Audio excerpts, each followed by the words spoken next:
Hello guys, welcome back to my channel. So guys, आज मैं आपके लिए लेके आऊँ इस ड्रामा के एपिसोड 24 की एक्सप्लेनेशन। अगर आपने इससे पहले के एपिसोड नहीं देखे तो आप उन्हें हमारे चैनल पे जाके देख सकते हैं और साथ ही मैं उन वीडियो के लिंक नीचे डिस्क्रिप्शन में भी दे दूंगा, तो आप उन्हें भी चेकआउट कर सकते हैं। और मैं आपको रैंडम सीन हटाकर मेन स्टोरी के हिसाब से एक्सप्लेन करूंगा। सो एपिसोड 24 की स्टार्टिंग में दिखाया जाता है यहाँ पे शिवजिन ना अपनी सर्जरी खत्म करके जब यहाँ पे सॉन्ग को ढूंढ रही थी तो उसे यहाँ पे पता चलता है कि असल में उसकी सर्जरी ना टेंट नंबर 1 में चल रही है। तो भागते हुए ना उस तरफ जा रही थी, पर असल में यहाँ पे उसका चीफ सर्जन ना सॉन्ग के ऊपर सर्जरी परफॉर्म कर रहा था। वो यहाँ पे असल में टेंट के सामने जाके ना रुक जाती है। उसकी हिम्मत ही नहीं हो रही थी असल में अंदर जाने के लिए, लेकिन तभी उतने में वहाँ पे ना असल में मैंग भी वहाँ आ गया था, सॉन्ग का डॉग। शिवजिन जब यहाँ पे उसे वहाँ पे देखती है ना तो उसे यहाँ पे फीलिंग आती है कि ऐसे ना वो असल में अकेली नहीं है जो कि सॉन्ग के लिए इतना ज्यादा परेशान हो रही है। वो फिर ना असल में यहाँ पे उस डॉग को अपने पास बिठा के ना टेंट के बाहर ही उसका वेट कर रही थी। और साथ ही में ऐसे ही बैठे हुए ना उसे उसके हाई स्कूल वाले दिनों की सारी ही यादें आ रही थी सॉन्ग के साथ वाली। उसे वो सारा ही टाइम याद आ रहा था, वो सारी ही स्वीट मेमोरीज जो कि सॉन्ग के साथ बिताई हुई थी। सॉन्ग ना उसे पहले काफी ज्यादा प्यार किया करता था और साथ ही में काफी केयर और प्यार तो असल में वो उससे अभी भी करता है, लेकिन अब उन दोनों के बीच में ना काफी दूरियां भी आ चुकी थी। वही जब हमें यहाँ पे टेंट के अंदर दिखाया जाता है, यहाँ पे सॉन्ग की सर्जरी चल रही थी तो यहाँ पे वो चीफ सर्जन ना सॉन्ग के चेस्ट के अंदर से ना एक स्टील की रॉड बाहर निकालते हैं। उसका ऑपरेशन शायद यहाँ पे काफी ज्यादा क्रिटिकल था और काफी ज्यादा लंबा भी। और यहाँ पे शिवजिन तो उसका बाहर वेट करते ही रह जाती है और साथ ही में उसे ये भी पता चलता है कि एक और पेशेंट आया है जिसको ना असल में इसी समय सर्जरी की जरूरत थी। तो शिवजिन ना फिर असल में उसकी सर्जरी परफॉर्म करने जाती है। वही जब हमें यहाँ पे नेक्स्ट डे बाकी फायर फाइटर को दिखाया जाता है, वो भी यहाँ पे ना काफी ज्यादा परेशान थे क्योंकि सॉन्ग को गए हुए ना काफी देर हो चुकी थी, यानी कि 4 घंटे से असल में उसकी सर्जरी चल रही थी। और साथ ही में यहाँ पे उसके जूनियर तो काफी ज्यादा इमोशनल हो गए थे। उन्होंने ना असल में कुछ भी खाने पीने से तक इनकार कर दिया था, पर फिर भी यहाँ पे चीफ ना असल में उन सभी को ऑर्डर देते हुए ना उन सभी को खाना खिला रहा था। और जबकि इधर जब शिवजिन को दिखाया जाता है, वो यहाँ पे सर्जरी तो कर रही थी लेकिन यहाँ पे उसका दिल ना अभी भी सॉन्ग के पास ही था। वो जैसे ही अपनी सर्जरी खत्म करती है तो वो सीधा ही ना फिर से सॉन्ग के पास जा रही थी, पर जब वो यहाँ पे आके देखती है कि असल में उस टेंट के अंदर से ना एक डेड बॉडी बाहर लेके जा रहे थे, तो ये देख के ना वो तो काफी ज्यादा डर गई थी। वो यहाँ पे स्ट्रेचर को रुकवाती है और काफी ज्यादा रो भी रही थी। और साथ ही में जब वो कांपते हुए हाथों के साथ उसके ऊपर से जब वो बेडशीट हटाती है ना तो वो असल में सॉन्ग नहीं कोई और ही था। और फिर बाद में असल में उसे पता चलता है कि असल में सॉन्ग ना बच गया है और उसे ना जनरल वार्ड में शिफ्ट कर दिया गया है। तो इसी वजह से यहाँ पे शिवजिन ना दौड़ते हुए जाके हर एक वार्ड में असल में सॉन्ग को तलाश कर रही थी। फाइनली जब यहाँ पे एक जगह ना उसे सॉन्ग दिख जाता है तो वो यहाँ पे ना फिर चैन की सांस लेती है, लेकिन फिर भी उसने इतनी ज्यादा काम किया था और आराम जरा भी नहीं। तो इसी वजह से ना शायद फिर वो यहाँ पे बेहोश हो जाती है। और साथ ही में यहाँ पे बाकी फायर फाइटर को भी पता चल गया था कि सॉन्ग की सर्जरी ना अच्छे से खत्म हो गई है और वो ना असल में सेफ है। तो इस वजह से ये सभी लोग ना काफी ज्यादा खुश हो रहे थे। वही जब दूसरी तरफ हमें यहाँ पे चैन को दिखाया जाता है, असल में यहाँ पे चैन ने भी ना उस सिटी के अंदर काफी सारी डोनेशन की हुई थी, लेकिन वो कोई भी ना असल में पब्लिसिटी नहीं करना चाहता था। पर तभी जब यहाँ पे असल में शाओ वहाँ आता है और उससे कह रहा था कि मैं भी ना अपनी तरफ से कुछ डोनेशन देना चाहता हूँ उन रेस्क्यूअर्स की हेल्प करने के लिए, इसलिए क्या तुम मेरे साथ चलोगे वहाँ, और साथ ही में हम वहाँ ना शिवजिन से भी मिल लेंगे। और फिर वही जब दूसरी ओर हमें यहाँ पे कैंप में दिखाया जाता है, यहाँ पे असल में एक बेड पे तो सॉन्ग लेटा हुआ था और वही दूसरे बेड पे और कोई नहीं बल्कि हमारे डॉक्टर शिवजिन लेटी हुई थी, क्योंकि उसे भी ना इस वक्त रेस्ट की काफी ज्यादा जरूरत थी। फिर जब ऐसे ही यहाँ पे शिवजिन की असल में आंख खुलती है ना तो वो ना सॉन्ग के बेड के काफी दूर थी, इसलिए वो ना यहाँ पे उसके बेड को पकड़ के उसके पास जाती है, क्योंकि वो तो यहाँ पे ना बस उसके क्लोज रहना चाहती थी ज्यादा से ज्यादा। उसे यहाँ पे खुद का तो ख्याल रखा नहीं जा रहा था, लेकिन वो ना यहाँ पे सॉन्ग का बड़े ही अच्छी तरीके से ख्याल रख रही थी। फिर ऐसे ही जब आधी रात को यहाँ पे सॉन्ग को आधी रात को होश आता है ना तो यहाँ पे अपने साइड में देखता है कि यहाँ तो शिवजिन लेटी हुई थी। तो वो दोनों ना यहाँ पे बस एक दूसरे को तो देखते ही रह जाते हैं, लेकिन इतने में ही ना यहाँ पे बाहर से नर्स वहाँ जब आ गई थी ना तो ये दोनों ही ना फिर अचानक से सोने का नाटक करने लगते हैं, पता नहीं क्यों। और वो यहाँ पे नर्स ना काफी हैरान थी कि शिवजिन का बेड इतने ज्यादा क्लोज कैसे चला गया सॉन्ग के। तो वो ना फिर से यहाँ पे उसका बेड ना थोड़ा उससे दूर कर लेती है और फिर वो यहाँ पे सॉन्ग की ड्रिप चेंज करती है और जाते हुए ना वो उसे ये भी कहते थे उन दोनों से, मुझे पता है कि तुम दोनों ना नहीं सो रहे, नाटक मत करो, इसलिए एक बात जान लो ये तुम्हारा ना रेस्ट करने का टाइम है, फ्लर्ट करने का नहीं। और ये कहते हुए ना फिर वो वहां से चली गई थी, लेकिन उसके जाने के बाद तो यहाँ पे ये दोनों ना असल में हंस रहे थे। वही दूसरी ओर जब हमें यहाँ पे जियांग जू को दिखाया जाता है, वो ना यहाँ पे काफी ज्यादा डिसअपॉइंटेड था क्योंकि उसे ना उसकी मॉम की काफी ज्यादा याद आ रही थी। तभी यहाँ पे ऑफिसर लीना असल में उसके पास आके ना उसे एक फोन देती है। वो जब यहाँ पे असल में डरते डरते वो कॉल उठाता है तो असल में उस कॉल पे और कोई नहीं बल्कि उसकी मॉम थी। तो ये देख के ना वो यहाँ पे काफी ज्यादा खुश हो गया था और रो भी रहा था क्योंकि उसकी मॉम ना बिल्कुल ही सेफ थी। तो यहाँ पे फिर ना उसे यही बात याद आती है कि चीफ ने असल में कहा था वो उतने लोगों की जो जान बचा रहा है ना, तो ऊपर वाला ना ये सारी चीजें देख रहा है, तो उसकी मॉम को भी ना असल में कुछ नहीं होगा। तो यार जियांग जो तो काफी ज्यादा खुश हो गया था और ये काफी इमोशनल सीन भी था और ये सब लोग ना काफी खुश लग रहे थे। वही जब दूसरी दूसरी तरफ हम यहाँ पे चैन को दिखाया जाता है जो कि अपने कजन के साथ ना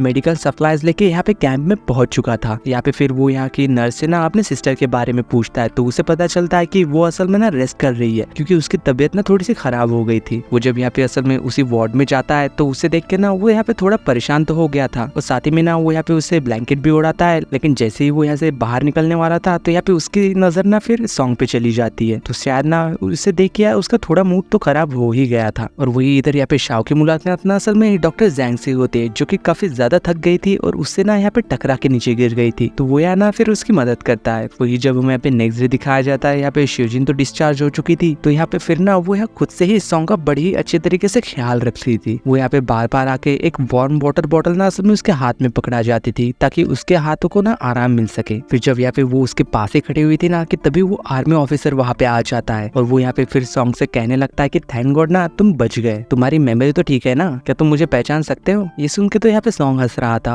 और फिर वो यहाँ पे शिवजिन को देख के कहता है कि ये जरूर ना तुम्हारी वाइफ होगी, कि मैंने सही कहा ना। और वो यहाँ पे मिसेस सॉन्ग कह के उससे हेलो भी कह रहा था और साथ ही में बता रहा था कि मैंने ना असल में तुम्हारी पिक्चर देखी थी जो कि शायद ना सॉन्ग के लिए उसके जान से भी प्यारी थी। फिर ऐसे ही कुछ देर बाद बातें करने के बाद ना शिवजिन वहां से चली गई थी, लेकिन बाद में यहाँ पे पता चलता है कि असल में इन दोनों की शादी नहीं हुई। तो वो उससे सॉरी कह रहा था और कह रहा था कि कहीं मैंने तुम दोनों के बीच में चीजें बिगाड़ तो नहीं दी। तो यहाँ पे असल में सॉन्ग ना उसके ऑफिसर को देख के यहाँ पे काफी ज्यादा खुश लग रहा था क्योंकि वो ना उनसे काफी दिनों बाद मिल रहा था और साथ ही में वो देखता है कि इसका ना प्रमोशन भी हो चुका है, इसलिए ना वो उसे यहाँ पे कांग्रेचुलेशन भी कहता है। लेकिन वो आर्मी वाला ना शायद यहाँ पे उससे थोड़ा नाराज लग रहा था क्योंकि सॉन्ग ने ना सारे ही अपने आर्म फोर्स वाले दोस्तों से सारे ही कॉन्टेक्ट तोड़ दिए थे और साथ ही में फिर ना वो यहाँ पे जाते जाते उससे डांट भी देता है और साथ ही में अपना नंबर भी दे के चला जाता है। वही यहाँ पे शिवजिन के पास ना एक नर्स आके उससे बताती है कि कल ना आपका भाई आया था और आपके लिए काफी सारा सामान देके गया है। तो यहाँ पे शिवजिन को पता चलता है कि असल में कल ना चैन उससे मिलने के लिए आया था, तो इसी वजह से वो फिर यहाँ पे ना उसे कॉल लगाती है। लेकिन वो तो यहाँ पे शायद ना उससे ठीक से बात ही नहीं कर रहा था। वो यहाँ पे कह रहा था कि मैं काम की वजह से ना वही से गुजर रहा था, इसलिए ना तुमसे मिलने के लिए रुक गया था। पर यहाँ पे शाओ तो ये सब सुन के ना हैरान हो रहा था और कह रहा था कि तुम ना कितना ज्यादा अजीब हो, कम से कम अपनी सिस्टर को तो सच बता दिया करो, तुम उसी को तो मिलने यहाँ आए थे ना। वही जब हमें यहाँ पे फिर से कैंप में दिखाया जाता है, यहाँ पे कुछ डॉक्टर ना असल में शिवजिन के पास आ गई थी और कह रही थी कि तुम्हारा भाई तो काफी ज्यादा हैंडसम है, क्या उसकी कोई गर्लफ्रेंड है। लेकिन शिवजिन कह रहे थे कि नहीं, ऐसा कुछ भी नहीं है, वो ना सिंगल है। तो वो लोग यहाँ पे सोचने लग जाते हैं कि वो इतना रिच है, हैंडसम है, तो फिर भी वो सिंगल कैसे हो सकता है। वही दूसरी ओर जब हम यहाँ पे कैंप में दिखाया जाता है, असल में यहाँ पे बाकी फायर फाइटर और मैंगना असल में साथ ही में सॉन्ग को विजिट करने आए थे, यानी कि उससे मिलने। यहाँ पे वो सभी सॉन्ग को बता रहे थे कि कल जिस बच्चे ने जन्म लिया था ना वो ना काफी ज्यादा फेमस हो चुका है और साथ साथ तुम्हारी डॉक्टर शिवजिन भी, देखो हर जगह मीडिया पे ना उसकी ही बातें हो रही है। और साथ ही में उन लोग को ये भी पता चलता है कि उस बच्चे के डैड एक सोल्जर था जो कि उस समय ना असल में मिशन पे गया हुआ था। यहाँ पे सब लोग ना सॉन्ग को बता रहे थे कि जब तुम नीचे दबे हुए थे ना तो शिवजिन ना असल में तुम्हारे पास नीचे आई थी तुम्हारी जान बचाने के लिए, और अगर तुम होश में होते ना तो उसी वक्त ना तुम उसे ना अपना दिल दे बैठते। और जितना असल में वो रोई है ना, हम सबके आंसू मिला भी दिए जाए ना फिर भी कम ही पड़ेंगे। और तो उसने ना हम सबको ये भी बता दिया कि तुम ना उसकी जिंदगी हो और वो तुमसे कितना ज्यादा प्यार करती है। तो इसी बात को लेके ना वो यहाँ पे सॉन्ग को काफी ज्यादा छेड़ रहे थे और कह रहे थे कि हमारा चीज है ही इतना हैंडसम कि कोई भी लड़की ना असल में इसके अपना दिल दे बैठेगी। और वही इधर हम यहाँ पे एक और कपल को दिखाया जाता है जिनकी की बस शुरुआत ही हो रही थी। डॉक्टर लीना ना असल में यहाँ पे जुनपेंग को एक चॉकलेट दे देती है कि तुम थोड़े वीक लग रहे हो इसलिए कुछ खाया पिया करो। और वही इधर यहाँ पे जैंगची ना असल में उसी नर्स के पास मिलने गया था जो कि उसके चोट को देख के ना काफी ज्यादा रो रही थी। पर फिर ना यहाँ पे जियांग फिर से सॉन्ग के पास चला जाता है और उससे कह रहा था कि मजाक साइड में, लेकिन जो कुछ भी हमने तुम्हें शिवजिन के बारे में बताया था ना वो सारे ही सच था, इसलिए प्लीज उसकी फीलिंग्स की ना रिस्पेक्ट करना और जो कोई भी आप लोग के बीच में प्रॉब्लम चल रही है ना उसे प्लीज सॉल्व कर लो। वही जब यहाँ पे रात को ना असल में सॉन्ग अपने बेड से बाहर निकल के जाके देखता है तो यहाँ पे असल में शिवजिन ना उसी के ही टेंट के बाहर बैठी हुई थी, यानी कि असल में उसका वेट करते करते सो गई थी शायद। यानी कि जो कुछ भी बॉयज ने उसे बताया था वो यहाँ पे सारी चीजें ना अब वो खुद अपनी आंखों से देख पा रहा था। फिर जब यहाँ पे शिवजिन उठती है तो वो उससे कह रहा था कि क्या तुम मुझे थोड़ी देर के लिए टहलने के लिए लेके चलोगी। तो यहाँ शिवजिन ना फिर उसे वहां से ले जाती है और फिर जब ये दोनों एक जगह बैठ के बातें करते हैं तो यहाँ वो कह रहा था कि इस शहर में ना हम दोनों पहले भी साथ में आ चुके थे, यानी कि हमारे स्कूल वाले ब्रेक में, समर ब्रेक में। तो यहाँ पे फिर ना असल में शिवजिन अपनी पॉकेट से वही वाला लाइटर निकाल के यहाँ सॉन्ग को देती है। तो ये देख के ना वो तो काफी हैरान था, पर वो कह रहे थे कि ये ना मुझे तुम्हारे फायर ट्रक में से मिला था तो इसलिए ना मैंने इसे अपने पास रख लिया था। शिवजिन तो यहाँ पे काफी ज्यादा खुश थे कि असल में उसने ना उसकी फोटो को इतने साल अपने पास रखा, लेकिन तभी यहाँ पे ना इमरजेंसी के लिए उसे यहाँ पे एक कॉल आ जाती है, तो इस वजह से यहाँ पे फिर उसे ना वहाँ से जाना पड़ता है। पर जाते हुए ना वो यहाँ पे सॉन्ग से मुड़ के कहती है कि जब हम वापस जाएंगे ना तो क्यों ना हम दोबारा से मिलना स्टार्ट कर दे। तो यहाँ पे वो सीधे ही ना असल में उसे फिर से डेट करने के लिए कह रही थी। तो यहाँ पे सॉन्ग भी ना असल में उसे हाँ कहता है और इसी सीन के साथ एपिसोड 24 की एंडिंग होती है।